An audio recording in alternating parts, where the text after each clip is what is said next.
Bismillahirrahmanirrahim. Alhamdulillahirabbil alamin. Wassalatu wassalamu ala asyrafil anbiya wal mursalin sayyidina wa maulana Muhammadin wa ala alihi wa sahbihi ajma'in. Amma ba'd. Jamaah salat asar, bapak-bapak, ibu-ibu, hadirin hadirat yang dimuliakan Allah. Doa saya kepada jamaah, semoga kita semuanya selalu dalam keadaan sehat walafiat.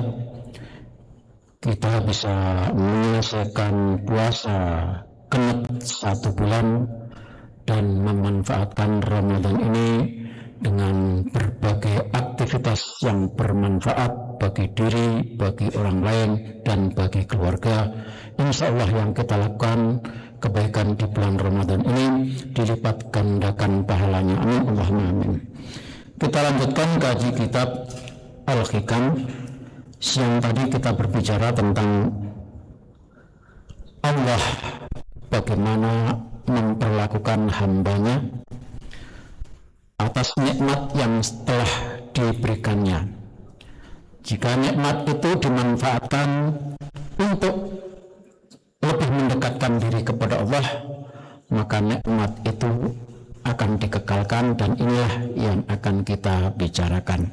Sebaliknya, jika nikmat itu disia-siakan, maka Allah punya cara untuk menyirat dengan memberikan cobaan, tujuannya agar orang itu sadar, bisa mendekatkan diri kepada Allah.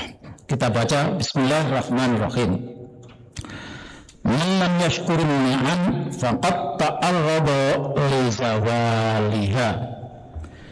Barang siapa tidak mensyukuri nikmat Allah, faqad ta'arrada li zawaliha, maka sesungguhnya orang itu telah melakukan perbuatan yang membuat nikmat itu hilang. Jadi kalau kita sudah diberikan nikmat oleh Allah dan kita tidak bersyukur, maka ketidaksyukuran kita itu sama saja mengundang masalah agar nikmat itu hilang.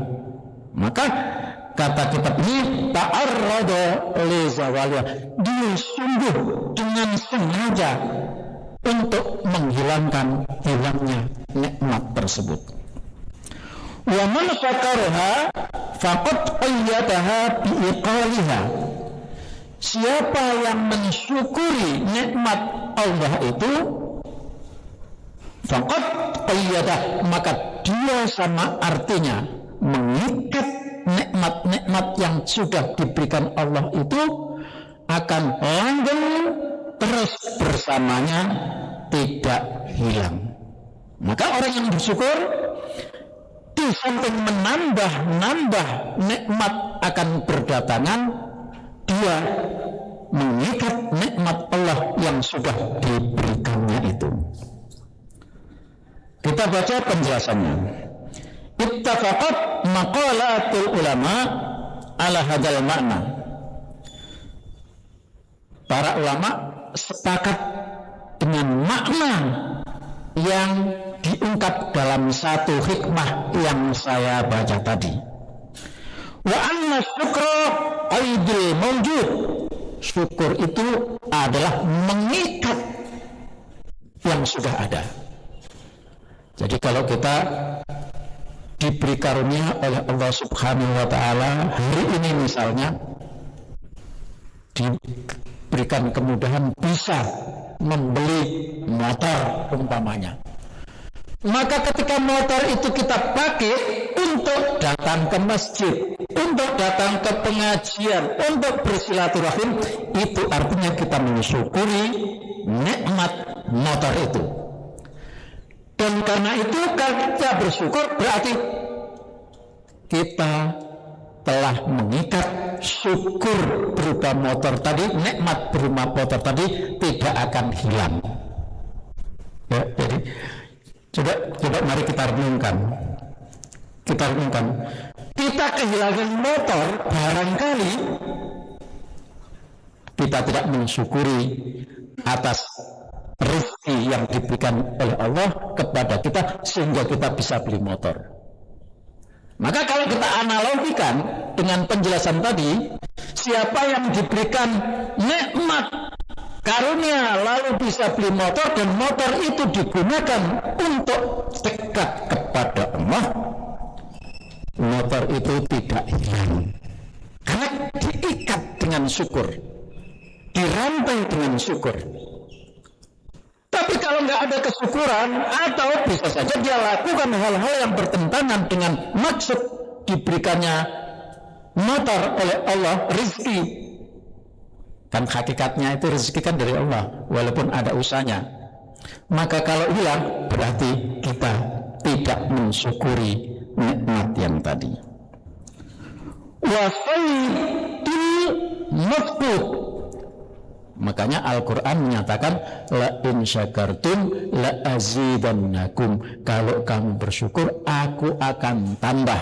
Maka kitab ini menyebutkan asyukru aidil mawjud, syukur itu mengikat yang sudah kita dapatkan tadi, wa sayyidil mahqud, dan menjadi pancingan untuk mendapatkan sesuatu yang belum kita miliki. Kita sudah punya syukur, punya motor umpamanya, lalu kita syukuri, kita manfaatkan motor itu. Sementara kita belum punya sepeda umpamanya, maka asyukru sayyidu sepeda, asyukru qaidu motor, mengikat motor tidak hilang, wasyukru qai atau sayyidu sepeda, syukur mengikat motor dan syukur memancing sehingga dapat yang baru lagi berupa sepeda. Kemudian waqalu aidan, para ulama ahli hikmah tadi berkata, man u'tiya wa lam yashkur suliba minha, siapa yang diberikan rezeki oleh Allah dan tidak bersyukur, maka yang ada itu akan digerus atau dihilangkan. Walam yashkuru, dia tidak merasakan itu. Termasuk sehat itu adalah nikmat Allah. Ketika kesehatan ini tidak disyukuri, maka dia sakit sementara tidak menyadari bahwa sesungguhnya sakit itu terjadi karena tidak mensyukuri kesehatan yang diberikan oleh Allah Subhanahu wa ta'ala. Faman syakara ni'mata faqad qayyadaha bi'uqaliyah, siapa yang bersyukur atas nikmat maka sungguh dia telah mengikatnya dengan ikatan yang kuat. Sebaliknya, wa man kafarha faqad ta'arrada li zawaliya, siapa yang mengkufuri nikmat, mengingkari nikmat itu, maka sesungguhnya dia telah melakukan tindakan untuk menghilangkan nikmat tersebut. Jadi jamaah sekalian, begitulah pentingnya kita bersyukur kepada Allah Subhanahu wa ta'ala atas apapun rezeki yang diberikan oleh Allah kepada kita. Maka bersyukur berarti mengikat, tidak hilang, sekaligus bersyukur itu mendatangkan lagi nikmat-nikmat yang lainnya. Jamaah sekalian dirahmati Allah, syukur ada 3, yaitu syukur bil lisan, ucapkan alhamdulillah dengan lisan, wa syukrul arkan, dan syukur dengan tindakan. Yang ketiga, syukrun bil jinan, memantapkan, meyakini bahwa Subhanahu wa ta'ala teramat banyak nikmatnya diberikan kepada kita. Demikian yang saya sampaikan, kurang lebihnya mohon maaf. Billahi taufiq wal hidayah wal ridha wal inayah. Wassalamualaikum warahmatullahi wabarakatuh.